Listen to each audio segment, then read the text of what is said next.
I've been using the iPhone 14 for almost 1 day, and in this video, I'm going to talk about if the iPhone 14 is worth buying in 2026. Hi everyone, Mr. Hawkins with Hawkins Tech, and let's get right into this. So this is my iPhone 14 in midnight. As you can see, I do have the midnight finish. This is the 128 gigabyte version. I'll go ahead and unlock it here. You can see the iPhone 14 unlocks nice and smooth.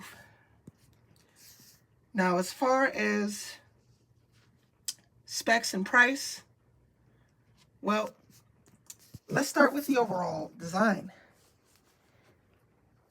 We are looking at the smaller notch on this particular device. Let's turn down the brightness here. And that's another thing I don't think I mentioned in my review video yesterday of my new iPhone, the iPhone 14.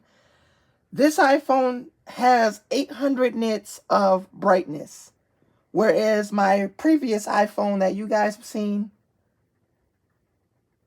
for the past year on my channel, the iPhone 12 has had 600 nits of brightness. This phone has higher brightness, so viewing it in sunlight should be no problem.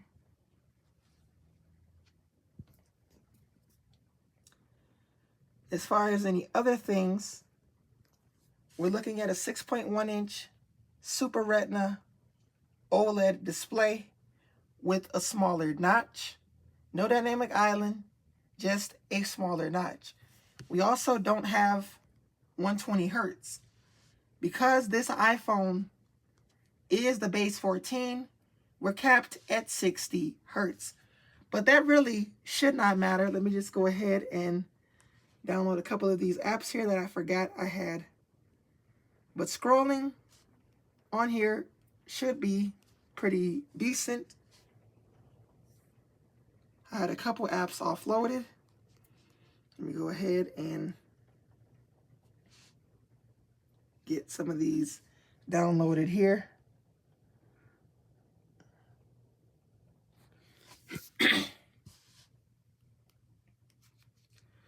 But scrolling on this one should be pretty decent. Not sure why my iPad's camera just zoomed in there, because I did not zoom it in, but scrolling should be pretty decent on this particular device. As far as its overall design on the back, we're looking at a diagonal camera, whereas on the iPhone 12, the cameras were vertical. Now, this iPhone is eSIM only, and it has emergency SOS via satellite, crash detection, and on the rear, we have two 12-megapixel cameras. The wide is an f1.5 aperture.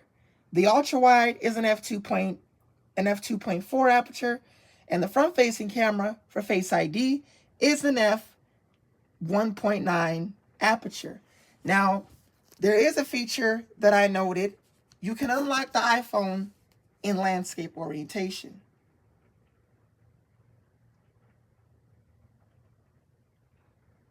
So you see, I couldn't exactly do it with my camera to show you guys because it would block my face, but I just unlocked the iPhone with Face ID in landscape. Let's try it again here.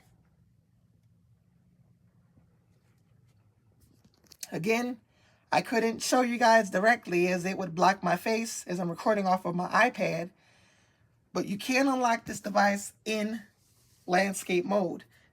Now let's go ahead and take a look at those cameras. Here I am recording off of the f1.5 aperture wide camera. If I try to go ahead and shake it,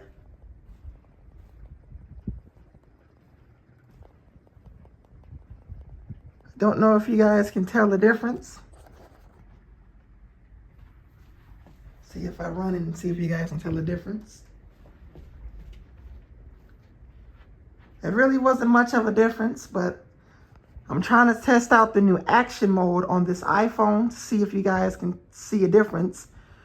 Whereas the iPhone 12 did not have that at all. Where you can run or jog with the iPhone, and it would try to keep the footage stable. Whereas older phones would just be shaky cameras all over the place. But that is a really nice feature on the iPhone 14. And then here is the 2.4 aperture, 12 megapixel ultra wide camera, the f2.4 aperture. I believe it has that same sort of feature where you can sort of shake the camera. So that is really great. Here I am recording off of the front-facing 12 megapixel rear camera or front camera. This camera is an f1.9 aperture. It is up in the smaller notch on the iPhone 14. This camera is great for FaceTime calls and Zoom calls. Now, as far as the processing power on this iPhone 14, well, this iPhone 14 has the Apple A15 Bionic chip. So if I go, I'm in Geekbench 6 here, we have the Apple A15 Bionic with 6 gigabytes of RAM, but it does use some RAM whenever you get a new phone. So I currently have 558. And you see how my iPad's camera is shaking, and I'm trying to keep it as stable as I can. Well, on the iPhone 14, that new action mode feature probably would be a lot helpful at having stable footage if you have shaky hands or if you don't, or if you run a lot or not, but I don't. But that would be a great feature to use on this particular device. Now, as far as iOS support, well, that's the best part.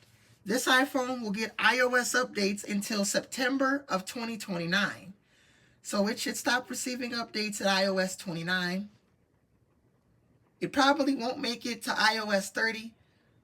But as far as what version we're running, well, I'm currently running iOS 26.4 Beta 3, the revised version, or I'm running build number 23E5223K.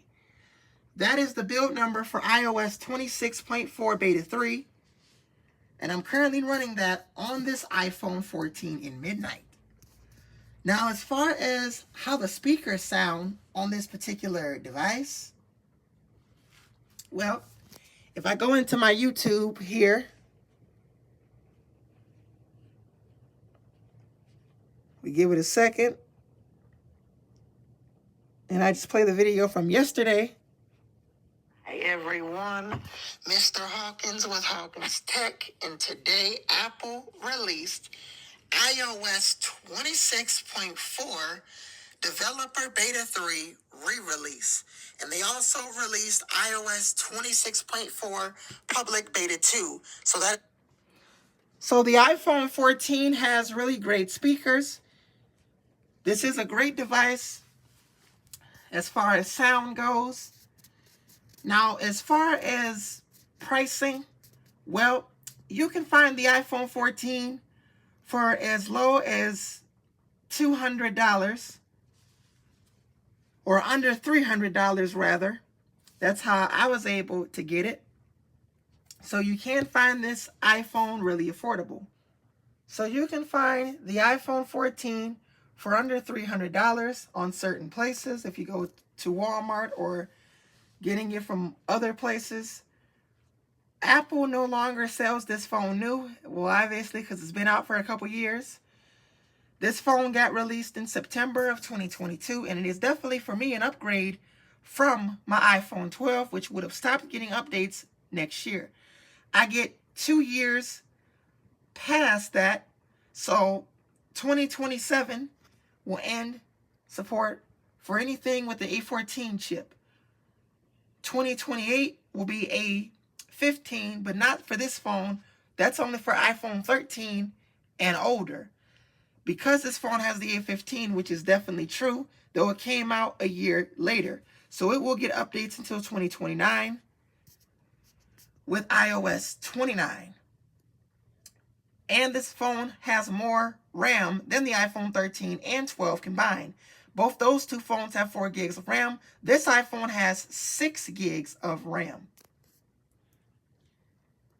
As far as anything else with this iPhone, honestly, my overall opinion about it, well, as it is my new iPhone, I love this device. This iPhone is in pristine condition. No marks or scratches that I can see.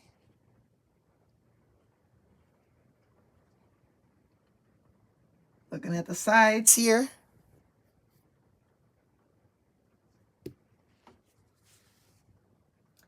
This iPhone is in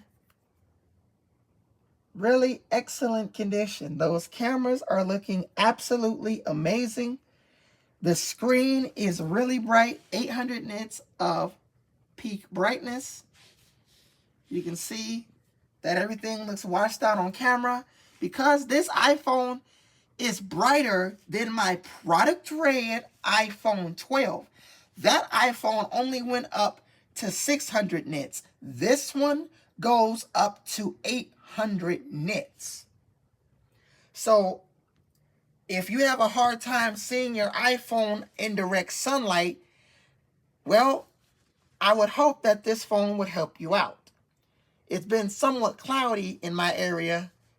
I've only been using this iPhone for a day at this point. And overall, I love this iPhone. I could probably say it 1,000 times. I really love this iPhone 14. This iPhone has 128 gigabytes, but you can also get it in 256 gigabytes and 512 gigabytes. There is no 1 terabyte model, as that's for the Pro models on the newer iPhones going even towards the 17. The iPhone Air has 1 terabyte, though the 17 Pro Max, which is unique because it has 2 terabytes as a final option after 1 terabyte.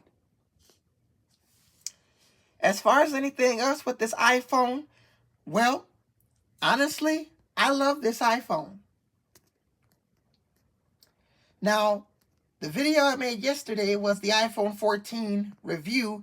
This is a should you buy in 2026 video, giving an overall sort of opinion if you should buy this phone. I say you definitely should, as it will get you updates for 3 more years. If you go for anything older like a 13, definitely consider a 14. But if you have a 13, don't get the 14. They're exactly similar. Get the 15 instead if you have a 13 and you're looking for an upgrade. But if you have a 14, this is definitely still a capable phone. And it's more capable than the iPhone 12. I'm Mr. Hawkins with Hawkins Tech, and leave a comment down below. What do you think of the iPhone 14? I will see you guys in the next video. Make sure you like, comment, and subscribe, and also follow me on Instagram. I will see you guys later. Peace.